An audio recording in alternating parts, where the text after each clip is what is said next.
As the smoke clears from the CDK cyber attacks and software outages, cybersecurity and data management are undoubtedly top of mind for automakers and dealerships moving forward. Tim Hayden, CEO of Brain+Trust Partners, says that data literacy is key and that investment into cybersecurity is an absolute must for dealerships to help protect them from future events. For 20 years, I've owned agencies, I've started agencies, I've worked for agencies, but I've also done the same thing on the software, the technology side, where I've started software companies and I've actually worked for a few.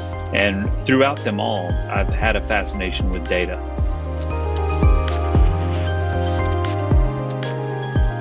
Tim Hayden, CEO of Brain+Trust Partners.